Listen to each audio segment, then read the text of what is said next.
안녕하세요. 문사탐 문서연 선생님입니다.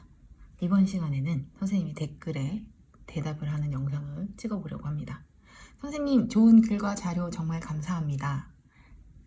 이런 글을 보면, 이런 댓글을 보면 답을 막 해드리고 싶어요. 그래서 오늘 영상을 한번 찍어봅니다. 자, 어쨌든 해외 원조에 대한 주체, 의무는 무엇이고 주체는 도대체 누가 되는지에 대한 질문이었어요. 그러면 이 원조의 주체에 대해서 우리가 대표적으로 해외 원조에서 다루는 노직, 싱어, 롤스는 어떻게 이야기하는지 잠깐 보는 시간. 자, 노직입니다. 원조에 대한 입장 자체가 자선이에요. 하고 싶으면 하고 말고 싶으면 마는 거야. 그냥 원하고 그렇게 하고 싶을 때 베푸는 자선이니까 이걸 강요할 수 없죠. 그러니 원조가 만약에 이루어진다면 그 주체는 개인이에요. 국가가 될 수 없는 건 최소 국가는 세금 걷어가지고 그런 원조를 할 수가 없어요. 그러니까 개인이 하고 싶을 때 하는 게 원조다라는 게 노직의 입장입니다. 자, 그러면 싱어는 어떻냐? 싱어는 인류의 공리를 추구하는 이런 결과주의자로서 의무로 이야기합니다. 선생님, 의무랑 이거랑 어떻게 매칭이 돼요? 그러니까 이거예요. 행복을 추구하기 위해서 원조는 꼭 해야 돼 라고 생각하시면 됩니다. 이런 원조의 주체만 볼 겁니다. 오늘 원래 선생님이 원조를 이야기할 때 쾌고감수 능력부터 시작하거든요. 왜냐면 동물윤리를 할 때 싱어가 뭐 원조를 이야기할 다른 얘기를 하진 않잖아요. 그래서 실제로는 이익평등의 고려 원칙부터 시작하는 게 맞는데 그냥 오늘은 원조의 주체 그리고 그 원조의 대상만 보고 있는 거니까 원조의 주체는 개인이든 국가이든 상관이 없어요. 개인, 국가 모두 원조를 해야 됩니다. 개인이든 국가든 상관이 없는데 중요한 건 원조의 대상에서는 개인이어야 돼요. 나라가 아니라 어떠한 개인, 즉 너무너무 가난해 절대 빈곤이나 아니면은 여기 선생님의 평가원 지문 중에 바로 요거 기본적인 필요조차 충족되지 못한 개인들은 도와야 되는 거죠. 그러니 따란 원조의 주체는 개인 국가 다 상관없지만 원조의 대상은 개인이어야 된다라는 것. 국적 상관없는 개인입니다. 자, 그렇다면 따란 하이라이트죠. 롤스는 어떻게 생각했느냐? 원조는 꼭 해야 되는 의무예요. 그런데 선생님이 요 얘기는 하나 해줄게요.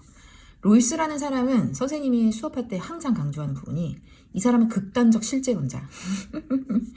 만약에 사회문화 현상을 배웠다면 개인과 사회의 관계에서 명목론, 실제론을 배워요. 롤스는 완벽한 실제론자예요. 체제, 구조 이런 것들 때문에 우리 사회가 운영이 되는데 가장 중요한 포인트들이 되고 그 다음에 개인들도 여기에서 벗어나기가 좀 힘든 거죠. 어쨌든 오늘은 주체와 대상만 보는 거니까 원조의 주체는 질서 정연한 사회 속의 만민입니다. 그럼 만민은 무엇이냐? 롤스가 이야기할 때 피플스라고 이야기를 하는데 이 얘기는 우리가 일반 사회에서 이렇게 서로 상호부조하는 그러한 뭐랄까 복지의 개념을 국제사회에선 적용할 수가 없는 거예요. 국제사회에서는 누군가가 복지를 시행을 하려면 세금을 싹 다 걷어가지고 가난한 사람한테 줘야 되는데 그게 불가능하잖아. 그러니까 이 원조의 주체는 질서 정연한 사회 만민들이 원조의 대상, 그 사회의 고통받는 그 사회의 제도의 체제와 변화를 해주려고 하는 게 바로 롤스가 생각하는 해외 원조입니다. 왜냐면 아까 얘기했듯이 이 사람은 실제론자잖아. 자기가 어떤 사회에 살고 있느냐가 더 중요한 건 거죠. 뭐 개인에게 조금 더 밥을 주고 조금 더 뭐 하루 이틀 정도 연명할 수 있는 이러한 뭐 먹을거리를 줬다고 쳐. 근데 사회가 정의롭지 않아. 사회가 자유도 질서도 이런 것들도 없어. 그러면 그런 고통받는 사회는 그냥 그게 일시적인 것일 뿐 근본적인 해결이 되지 못하는 거예요. 사회는 자원이 부족하다고 해서 질서 정연한 사회가 될 수 없는 게 아니라 어떤 사회가 질서 정연한 사회가 되는 건 자원의 수준보다 정치 문화, 즉 시스템이거든요. 선생님이 이 얘기를 해줄 때 무슨 얘기를 해주냐면 1945년 당시에 북한이 우리나라보다 더 잘 살았어요. 일제강점기 땐 남한은 농업국가였거든. 농업지역이야. 근데 얘네는 중화공업 발달했으니까. 경제적인 그 GDP로만 따지면 북한은 우리나라보다 1970년대까지 더 잘 삽니다. 근데 왜 바뀌었지? 우리는 나름대로 시스템이 괜찮게 돌아간 거야. 어느 순간 사회보험도 해주고 공공부조도 해주고 이런 시스템. 질서 정연한 사회가 된 거지. 아, 질서 정연한 사회에 사는 사람들은, 근데 선생님 이거 사람인가요? 실제로 이 people이라고 하는, 이 peoples라고 하는 이게 society, 사회냐 개인이냐는 묻지 않아요. 왜냐면 우리는 이 사람이 쓴 워딩으로 배우잖아요. 어떤 사람들은 이걸 개인으로 볼 수도 있고 어떤 사람들은 사회, 국가 뭐 이렇게 볼 수도 있어. 근데 그냥 이 사람의 워딩 그대로를 쓴단 말이에요. 평가원은 논란의 여지를 안 만들어. 이 사람 책에 이렇게 쓰여 있어. peoples라고.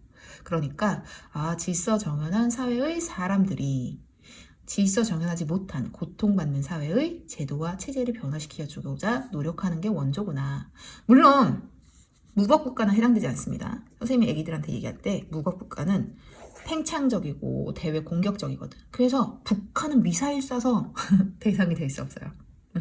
아하, 원조는 의무인데 이렇게 원조의 주체, 질서 정연한 사회 만민들이 원조의 대상, 고통받는 사회의 제도, 그리고 시스템을 바꿔주고자 하는 것이 원조구나. 다음 시간 더 좋은 영상으로 찾아뵙겠습니다. 빠이! 나중에 또 만나요.